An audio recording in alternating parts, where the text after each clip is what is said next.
সুপ্রিয় দর্শক, আজকে আপনাদের সামনে নিয়ে এসেছি একটা টুথপেস্ট আর একটা পাউডার জাতীয় দাঁতের মাজুন। এখন আমরা সর্বপ্রথম জানবো দাঁত কিভাবে মাজতে হবে। একটা নরম তুলির ব্রাশ আনতে হবে। নরম তুলির ব্রাশ থেকে এই পেস্টটা ওই ব্রাশে পরিমাণ মতো দিয়ে দাঁত মাজবো। এখন দাঁত মাজবো আমরা কতক্ষণ সময়, এইটা তো অনেকে জানে না। দাঁত মাজার সর্বোত্তম সময় হলো 30 সেকেন্ড। আর 30 সেকেন্ডে যারা পারবে না তাদেরকে 1 মিনিট মানে 60 সেকেন্ড 1 মিনিট পর্যন্ত দাঁত ঘষতে হবে ব্রাশ দিয়ে। আর দাঁত মাজার নিয়ম এই যে দাঁত দেখাইতেছি। প্রথম কি দাঁতের এই সাইড আসতে আলতোভাবে, জোরে না, আলতোভাবে পুরো দাঁতের চতুর সাইড আলতোভাবে মাজতে হবে। নিচের পাটি, তারপর এই যেন নিচের পাটি, এলো উপরের পাটি। প্রথম নিচের পাটি, তারপর উপরের পাটি, অথবা প্রথম উপরের পাটি তারপর নিচের পাটি। এলো বাহিরের সাইড ঘষা হইলে তারপর আমরা ভিতরের সাইড ঘষতে হবে।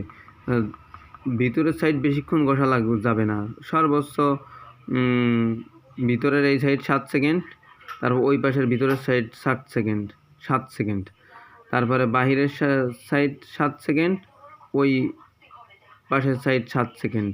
তাহলে 7 7 14 আর 14 14 28, 8 থেকে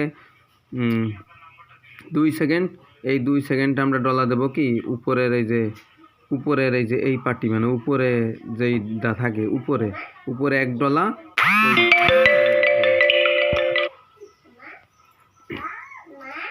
তো 30 সেকেন্ড হয়ে যাবে। আর যারা একটু স্লো তারা 1 মিনিট সর্বোচ্চ। এলো দাঁত মাজার নিয়মটা বুঝিয়ে দিলাম। আলতোভাবে, জোরে ঘষা যাবে না, দাঁত কিন্তু ক্ষয় হয়ে যাবে, জোরে ঘষা যাবে না দাঁত।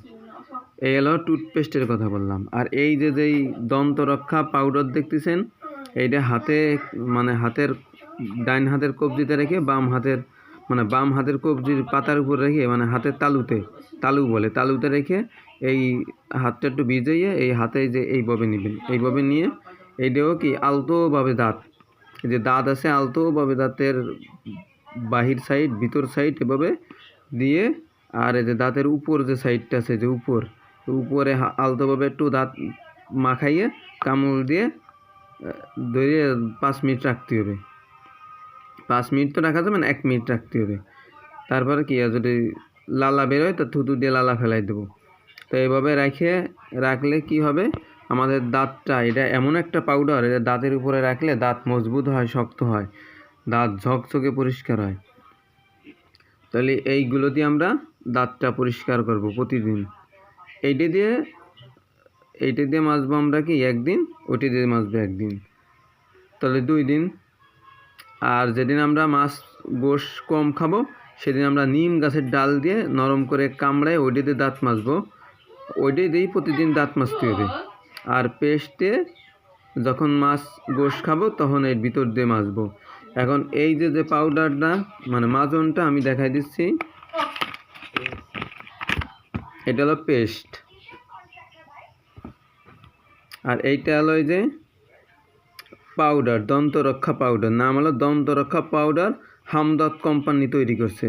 খেয়াল রাখতে হবে, হামদর্দ কোম্পানি তৈরি করছে দন্ত রক্ষা দাঁতের মাজন পাউডার। তারপরে পেস্ট, এই যে মুখ সিল করা দেখছেন, মুখটা সিল করা সুন্দর করে এই যে লাগানো আছে সিল, মানে সিলটা আমরা এইভাবে টাইনিয়ে উঠানোর পরে এই পেস্টটা বেরো আবার সুন্দর করে। যাই হোক, দাঁত মাজার নিয়ম দিলাম। এই পেস্টটা মাশরুম টুথপেস্টটা তৈরি করছে modern herbal company, doctor Alamgir Modi, Shariatpur বাড়ি। এরা সম্পূর্ণ প্রাকৃতিক। এটা ওরা লেখছে যে সমস্ত জিনিস তা আমরা পাইনি, আমরা ল্যাবে টেস্ট করে পাইছি। অ্যালোভেরা, তারপর নিম তেল, তারপরে মধু, এই যে সমস্ত জিনিস আমরা ল্যাবে টেস্ট করে পাইছি সেগুলো কোনোটাই ক্ষতিকারক জিনিস না, সব কিছু কি ইচ্ছা করলে খাওয়া যায়। আর ওই যে গ্লিসারিন, অন্য জিনিস, সোডিয়াম, এটা তো থাকবেই। এটা দীর্ঘায়ু করার জন্য, আয়ু বাড়ানোর জন্য যেগুলো দেওয়া লাগে এগুলো সব কিছুর ভিতরেই দেয়। আর এই হামদর্দের ভিতরেও ল্যাবে টেস্ট করছি, এর ভিতরেও কোনো ক্ষতিকারক পদার্থ পাইনি। যাই হোক, অন্য অন্য পেস্ট যা আছে ওগুলোতে দাঁত মাজলে আপনার দাঁতে সমস্যা থাকবেই, কারণ সব কোম্পানি যা কিছু দিবে ওই আরও কোম্পানি আছে, ওগুলো আমি খুঁজে পাইনি। আমি যে দুইটা পাইছি এই দুটোই রাখছি, আর বাকিগুলোর আমার প্রয়োজন পড়ে নাই, আমি ওগুলো টেস্টও করি নাই। বাকি কোম্পানির মালিক ওইগুলো কী কী দিয়ে বানাইছে ওরা জানে। আমি যে করে দিয়ে বললাম এই দুটো দিয়ে আপনারা দাঁত মাজবেন, আপনার দাঁত যতদিন বেঁচে থাকেন ততদিনই ভালো থাকবে ইনশাআল্লাহ।